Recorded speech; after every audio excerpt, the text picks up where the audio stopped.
Faqala, pada ketika itu Rasulullah sallallahu alaihi wasallam pun bersabda, bangun hai Hudzaifah, kamulah bawakan berita mereka kepada kita.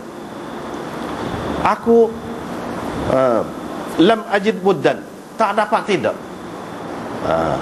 Bila Nabi SAW telah memanggil namaku, tak dapat tidak dapat melepaskan diri daripada bangun. Aku terpaksa bangun. Itu maksudnya. Aku terpaksa juga bangun bila Nabi SAW memanggil namaku. Qala, Nabi SAW bersabda, pergilah engkau bawakan berita orang kafir itu kepadaku.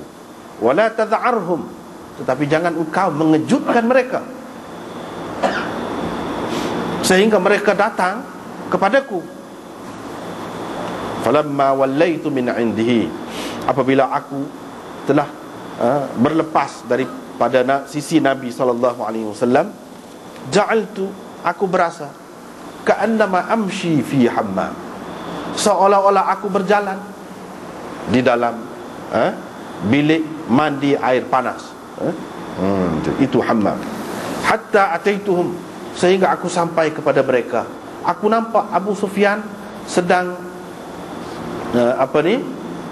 sedang berdiam ataupun memanaskan belakangnya dengan api. Fa wada'tu sahman fi kabidil qaus, aku pun memasukkan anak panah pada busur anak panah.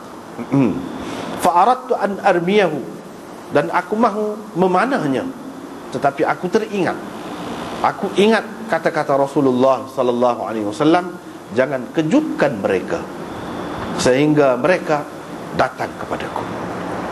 Kalau aku panah dia, tentu kena. Aku pun balik dalam keadaan berjalan macam dalam tempat mandi air panas. Falamma ataitu,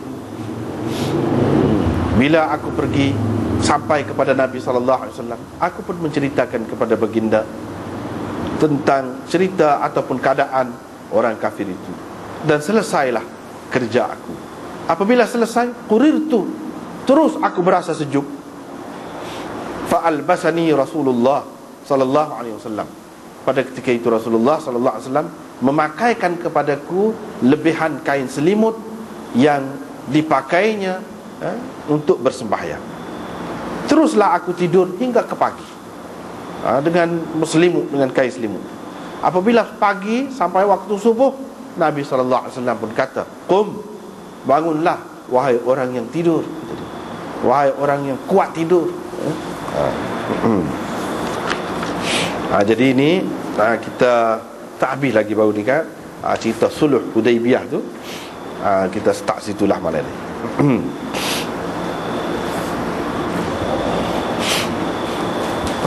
Maknanya hak mula-mula kita baca tadi, apa hak orang kafir tak boleh terima lah beberapa perkara bila nak tulis surat perjanjian damai itu. Di antaranya ialah Bismillahirrahmanirrahim tu tak boleh, Muhammad Rasulullah tak boleh. Nabi SAW setuju belakang. Kali ni nampak dia setuju semua gapo-gapo pun sebut setuju. Jadi sehingga sahabat ni lemah. Begini mau orang kafir buat kita ni, kita pun sudah tunjuk dah kesetiaan kita kepada Rasulullah pada hari itu setara mana. Iaitu Nabi SAW ludah dia tak ada sapak tanah, sapu sapu muka, sapu tu. Tu. Kalau Nabi SAW ambil air semaya, tak ada jatuh air dia tu. Sahabat ambil sapu, ada buat minum, sampai begitu. Jadi orang kafir tu nampak, kalau setara ni sanggup mati ni, kira-kiranya memang sahabat bersedia lah, kalau nak perang pun. Begitu sekali mana orang buat main dengan Nabi SAW, nak pegang janggut Nabi lah, macam-macam hari tu. Tapi Nabi lembut saja. Tu sahabat-sahabat tu jadi tak lekat duduk tu, kita kata tak lekat duduk. Nak tulis lagu ni dia kata, nak tulis lagu ni ikut dia. Orang hak mari daripada Mekah, orang Islam pagi tempat kita hantar balik. Hak lari.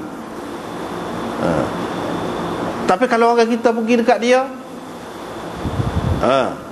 dia akan pegang, tak boleh balik. Itu perjanjian mana nampak Nabi SAW dia terlalu bertolak ansur sangat.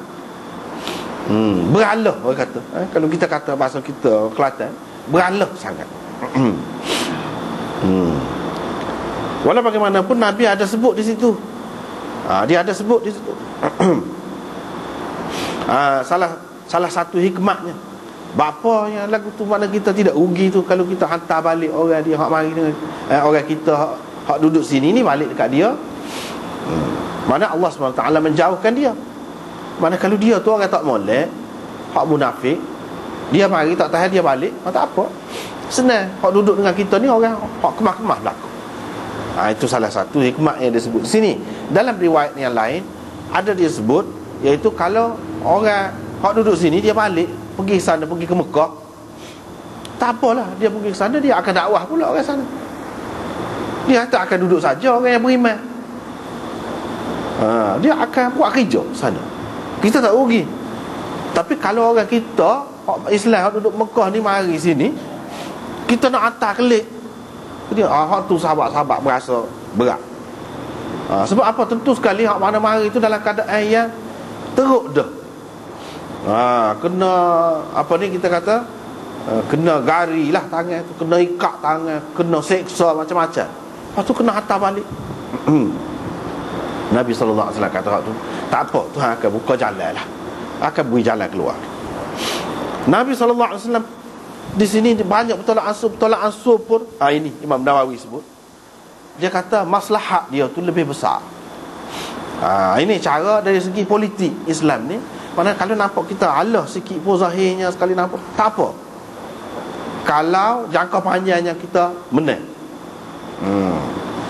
Kalau kita untung kemudian, itu hak nak. Kalau kita untung kemudian, maslahat dia tu lebih besar lagi. Nampak kalah pun tak apa, dan kita tidak ada buat benda yang salah pun.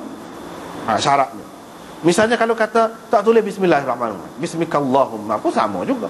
Allah juga bukan suruh sebut nama Bismillah qadda, Bismil Uzza qadda, Bismikallahumma. Kita pun kata lagu tu juga, Allah tu bagi kita yang ada sifat-sifat Rahman, Rahim dan lain-lain lagi. Kalau dia tak setiba pun ikut dia lah tu, tapi tidak salah sekadar tu. Kalau dia tak setiba Muhammad Rasulullah, Muhammad bin Abdullah pun betul, Muhammad bin Abdullah tu memang Rasulullah lah. Mana bertolak ansur pun ada hak dia. Di sini Nabi SAW nampak tidak ada apa. Boleh lagi.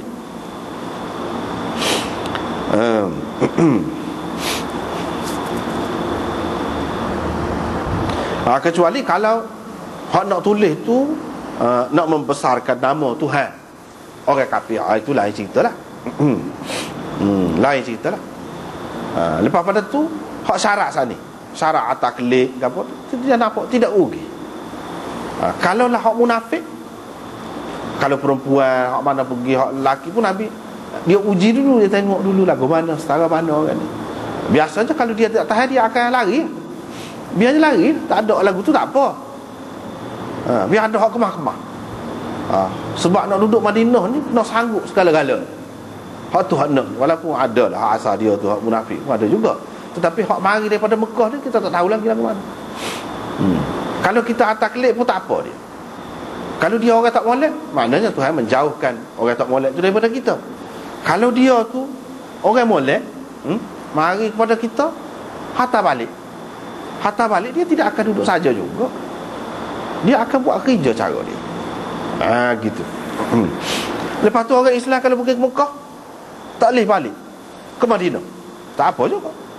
Sebab apa? Orang kita ni, Nabi SAW yakin maknanya dengan orang-orang Islam yang mengikut ajaran dia ni, dia tak akan pergi ke mana, dia tak akan lari, dia tidak akan berganjak daripada ajaran Islam, pergi mana pun. Bos dia boleh. Kalau tidak, kita nak pergi payah, nak pergi tempat dia. Ni dengan cara lagu tu, dia kita dengan sendirinya duduk di kalangan dia. Bila duduk di kalangan dia, dia akan tengok akhlak kita, cara semaya. Ni ada ketika-ketika dengar mengaji Quran dan sebagainya, dia akan mikir bukan bahasa dia juga, dia akan faham. Itu cara Nabi SAW.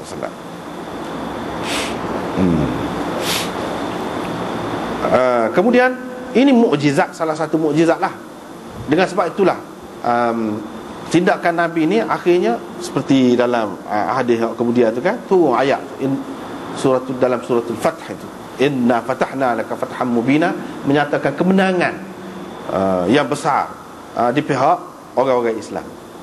Dan lepas pada tu nampaklah untungnya, sebabnya sebelum pada tu tak boleh nak pergi mari. Orang Islam tak boleh pergi Mekah, orang kafir tak boleh pergi Madinah, dah bala. Jadi dia bila berdamai, orang Islam boleh pergi Mekah, walaupun dengan syarat-syarat. Syaratnya misalnya kalau nak pergi tak boleh bawa senjata gitu-gitu, walaupun syarat. Kita boleh pergi juga. Orang dia pun boleh mari Madinah. Bila kita boleh pergi ke Mekah, dia akan tengok cara kita lagu mana. Bila dia mari ke Madinah, dia boleh tengok, dia balik dia akan cerita. Berubah banyak sayang-sayang kita tu dulu teruk untuk kita ni lah, teruknya. Tapi bila duduk sana kita tengok bagus pokok ni, dia boleh balik cerita. Dan dalam masa ni lah Nabi SAW boleh hadap kepada orang-orang Yahudi. Dan Nabi SAW mengalahkan Yahudi di Khaybar. Khaybar jatuh ke tangan sahabat-sahabat orang Islam pada tahun yang ke-7, bila adanya Sulh Hudaibiyah. Yang ni dengan orang kafir tak ada nak perang, tak ada apa, dah selamat dah. Boleh hadap lah orang lain. Senang, tidak banyak kerja, tidak banyak perkara kena hadap. Itu untungnya.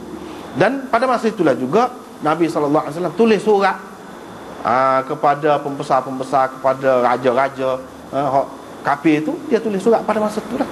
Dia hantar dakwah sahabat-sahabat dia pergi dakwah sana sini pada masa itu. Itu untungnya. Bila begitu, dia tengok tak lama selepas pada tu, tahun yang ke-6, ini Sulh Hudaibiyah berlaku pada tahun yang ke-6. Nabi SAW pada tahun yang ke-7 pergi buat umrah qada. Pada tahun yang ke-7 tu perang Khaybar berlaku dan jatuh ke tangan Islam. Pada tahun yang ke-8 saja Fatih Makkah, Mekah jatuh ke tangan Islam. Maknanya orang kafir Mekah tu dulu musuh tu jadi jatuh tak lagi. Sebab apa? Sebab dia tengok banyak dah hak moleknya Islam, pasal boleh pergi mari lah. Sebelum pada tu tak boleh. Dan orang Islam pun dia pergi ke Mekah, dia tidak pergi saja, dia buat kerja di sana. Hak mana boleh dia royak tu dia royak lah. Keluarga kau gapo dengan dakwah, dengan lidahnya, dengan apa nama ni, keadaan diri mereka tu lama-lama jadi hampir. Bila hampir tu bila hampir orang-orang kafir ni dengan orang Islam rapat, dia pun ramah hak masuk Islam. Sebelum Fatih Mekah lagi ramah masuk Islam.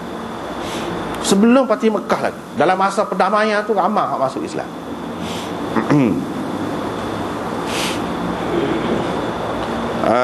Itu dia. Lepas tu orang-orang kafir hak bukan Quraisy ni, hak duduk di sekeliling tanah Arab tu, sekeliling Mekah tu, di semenanjung Arab, dia nanti tengok orang Quraisy. Kalau Quraisy ni masuk Islam, kira-kiranya puak-puak dia pun nak masuk Islam jugalah. Kalau ada tinggal puak-puak Hawazin, Taif, itu tak ramah lah. Itu pun tak lama selepas pada tu jatuh ke tangan Islam, seperti yang kita sudah jumpa dah baru ni. Puak-puak tu pun memeluk agama Islam juga, pergi Madinah ke apa. Habislah cerita. Jadi masuklah Mekah tu pun jadi negeri Islam juga. Itulah yang dikatakan wa ra'aitan nas yadkhuluna fi dinillahi afwaja. Masuk dalam Islam tu dengan beramai-ramai. Bila pada ketika Mekah tu lah, Fatih Makkah tu, pembukaan Mekah. Ramailah masuk masuk Islam. Bila begitu, itulah menjadi asas yang kedua kepada Nabi kita sallallahu alaihi wasallam. Mula-mulanya dibina di Madinah. Hak tu hak kumpulan mula-mula. Kuat nah hak tu. Dia uji macam-macam, semua lulus. Lepas tu kumpulan yang kedua, Arab juga, Quraisy, hak Mekah ni. Bila masuk Islam, puak-puak ni lah yang kemudiannya sebarkan Islam ni keluar daripada tanah Arab. Itulah sejarah. Hak mula tu nak perang dengan Nabi tu lah, puak-puak Abu Sufyan ke apa ni semua ni, kemudiannya masuk Islam berjual. Tak ada dah lah hak lain.